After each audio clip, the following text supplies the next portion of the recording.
Hey everybody, thanks for joining me as I discuss Swans and rank their full-length albums. Been procrastinating on this video for a long time. One of my favorite bands, so many albums, so much information to put out there, but I think I'm going to keep it short and simple. My favorite albums, my favorite song, look at the CDs. Swans formed in 1981, they break up in 1997, reform again in 2010, and they are around to this current day in 2026. Band leader is Michael Gira, who has been the only mainstay throughout the band's career. And he is the band, the visionary, the songwriter, everything. So if you're interested in more history regarding Swans, I recommend checking out this. Where Does a Body End? This is a documentary DVD from 2020. And there is also a bonus disc of different footage that didn't make the documentary itself, but both of those DVDs are about 2 hours and 40 minutes.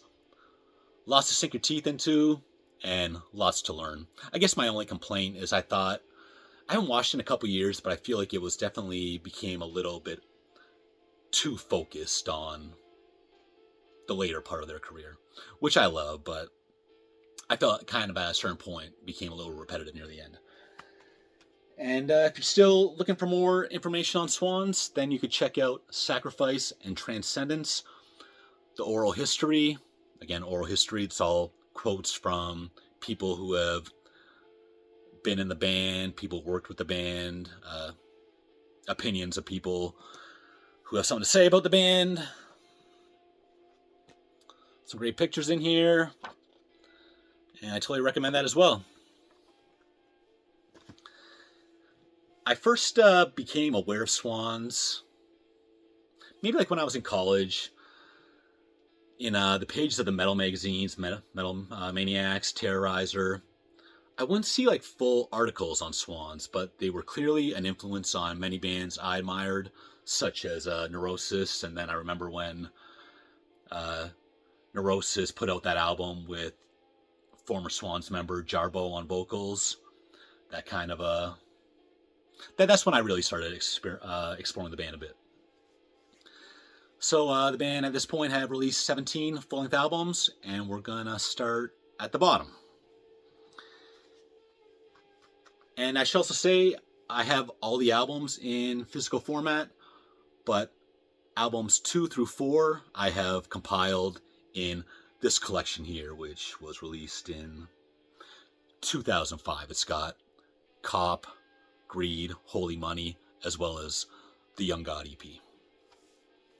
So we're going to keep this out here because my number 17 and last place Swans album is Holy Money, the 4th full-length album from 1986. Early Swans is just very negative, dirty, and horrifying in the real sense of the word. We're not talking monsters and axe murderers, just hard living, hard drugs, just scraping by in like 80s New York in the worst possible way. That's just kind of the images that come to my mind. Favorite song on here is Fool Number 2. And we're going to keep this out here because my number 16 is Greed, the 3rd album from 1986. Favorite song on there is Nobody. And a lot of Swans fans have those 2 albums near the bottom of the list, but we might get into some hotter takes as we go on.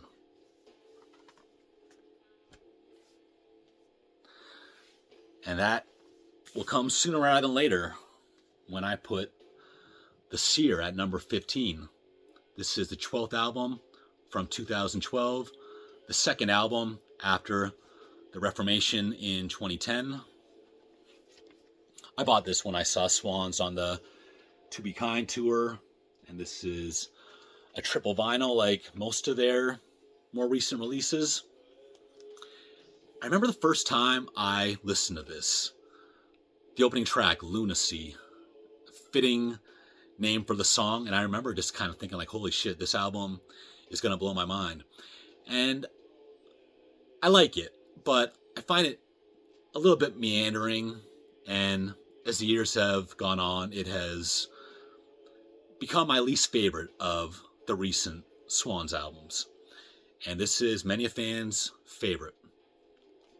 But I gotta go with A Piece of the Sky as my favorite track from here. 14, Cop. Didn't really say a whole lot about Holy Money and Greed, but Cop is the same kind of thing.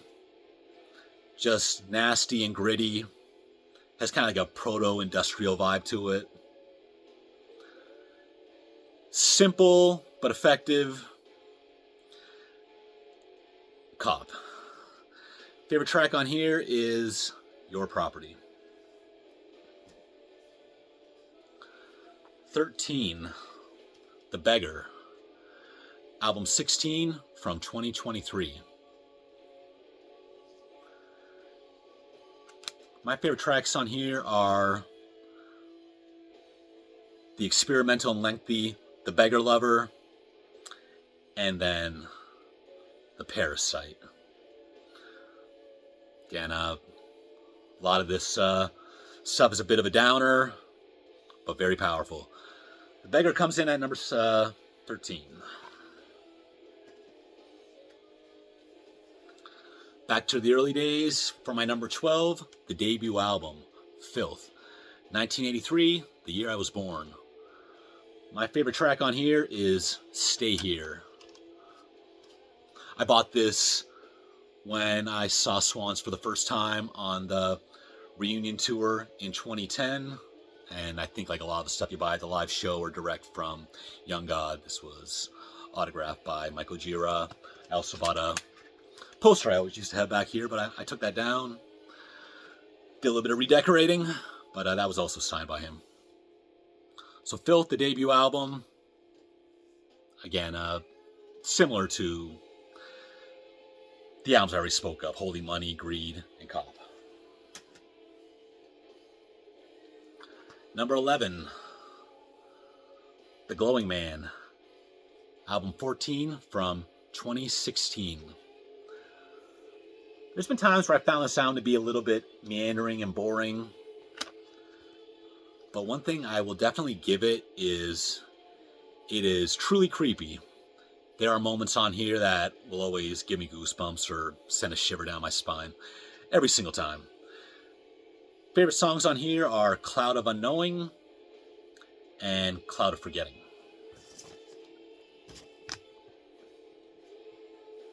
Okay, now we're entering the top 10. Love of Life. A little bit more of a upbeat album than pretty much everything leading up to and following it. A lot of Swans fans have this near the bottom of their ranking, but the more I listen to it, the more I find like another amazing song. Every time I listen to it, I discover. But right now, my favorites are probably Amnesia, Her, In the Eyes of Nature, and She Cries for Spider.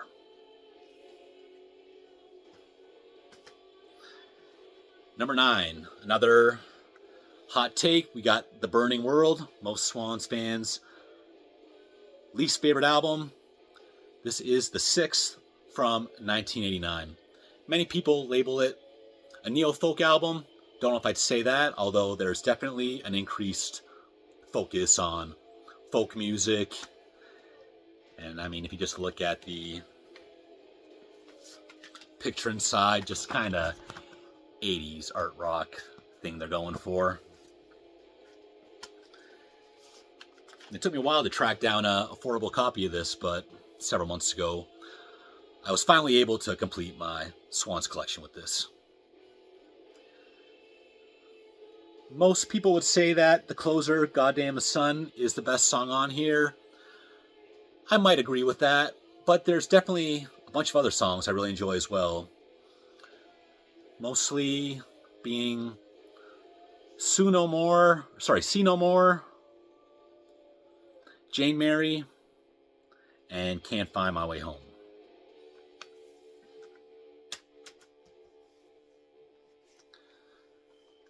Number 8, 17th album from 2025 and their most recent release, Birthing. This was in my top 5 albums of 2025. And as you can see, it is one of my favorite albums of the newest incarnation of Swans. I Am a Tower, I think that was the lead single, but that's definitely one of the best songs on here. And you also have to mention The Merge, which is a real trip of a song. And what I like about this is that there is quite a bit of variety on here compared to more recent Swans releases.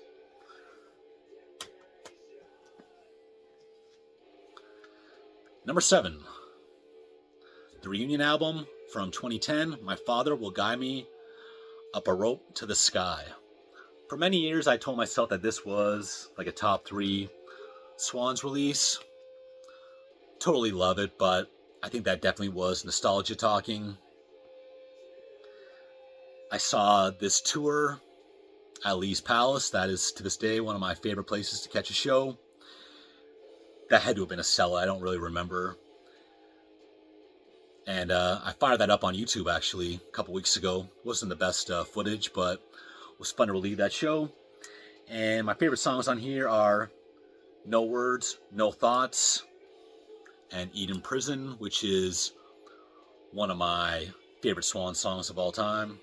I'm actually pretty sure they opened the show with No Words, No Thoughts, but that intro was spread out for what felt like 10 minutes. Could have been longer.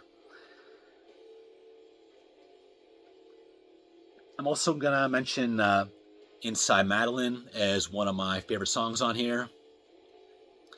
So this was the reunion album. Definitely something very different from everything that preceded it. However, I think it wouldn't be until the next album after this where Swans really found their new style. So I think this one is a little bit of a anomaly. A lot of Swans albums can kind of fit in groups of 2s and 3s. This one stands on its own, but one of my favorites, coming in at number 7.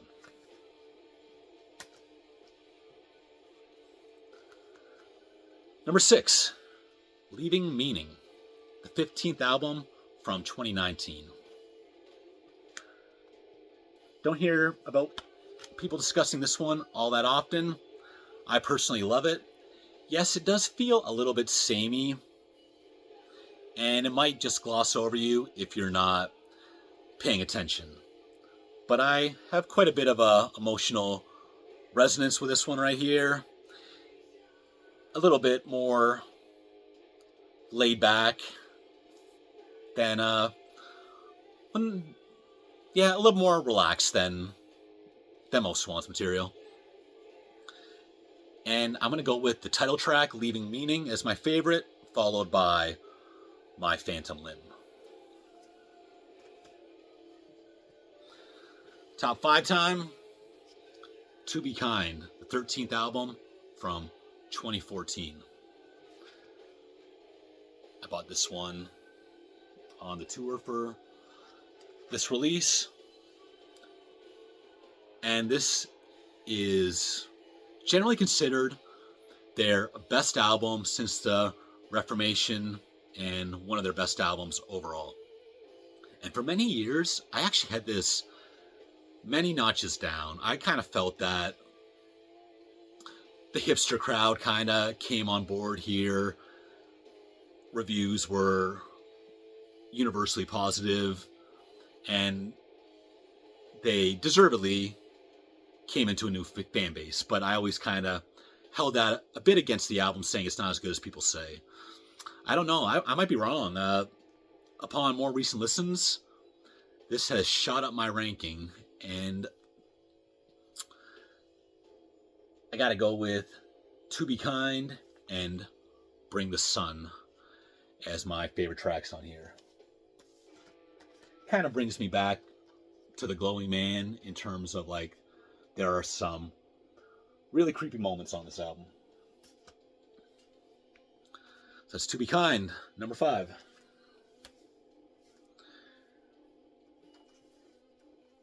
Number 4, White Light from the Mouth of Infinity, album 7 from 1991. Favorite songs on here are Blind, Better Than You, and Love Will Save You. Definitely a big range of emotions on here. Like Love of Life, some more positive touches, but also takes you right down to the pits, especially on the song Failure. That is one depressing song, and I don't really feel like a failure in life, but we all have our insecurities and things that we screwed up in life, and it's hard not to listen to that song and just get full body goosebumps and really question yourself. But so that is a powerful song, not one I want to listen to very often, but this is a masterpiece album, and check it out if you haven't. So time for the top 3, and if you're a Swans fan, you might be saying, okay, this guy definitely has his favorite era, and you would be correct on that. It's also really hard to, 1 to 3, depending on the day. It could be different, but this is what I'm going with. Number 3, Soundtracks for the Blind, the 10th album, 1996, the album they released before their breakup in 1997. This is a double album, and actually I got a third disc here, which is basically a rendition of several songs here in German. Now, the thing about this album, it's all over the place.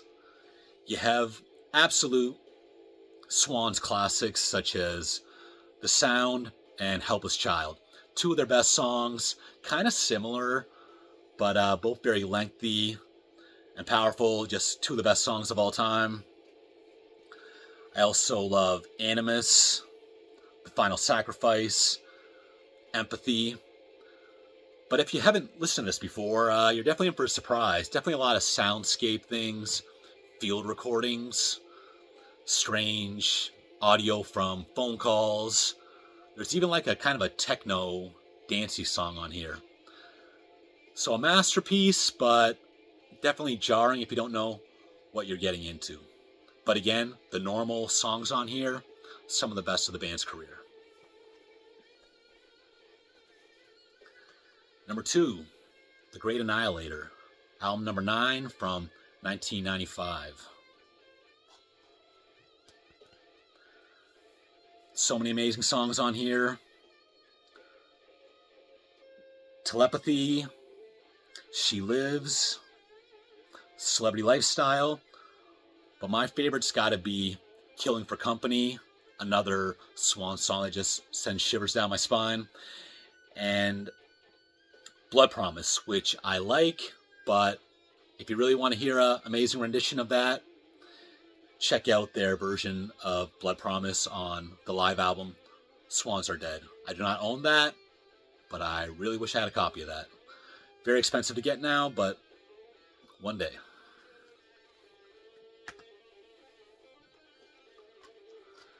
Number 1, Children of God, the 5th album from 1987. Definitely a big step forward in sound. The first Swans albums, very negative, noisy, harsh vocals, somewhat one-dimensional. Children of God is where it all changed. Doesn't even sound like the same band. New Mind, that is just Swans taken to the next level. In My Garden, Beautiful Child, that's another powerful, creepy song. The song Blackmail, that is a soft, Jarbo led, because that's the female vocalist that is on several Swans albums. And The Jarbo era is my favorite Swans era, as you can see. But that song, Blackmail, that is one of my favorite pieces of music of all time. One of the few things where I can literally put it on and just close my eyes and drift away for a couple minutes. The outro, Children of God, more Jarbo, I love it. But yeah, this album is heavy, soft, and everything in between. So many emotions. This is one of my top 20 albums of all time. And right here in 2026, that is my favorite Swans release, Children of God. So I probably didn't have a whole lot to say about each album, but try to keep it moving. Thanks for sticking with me, and I'll see you next time.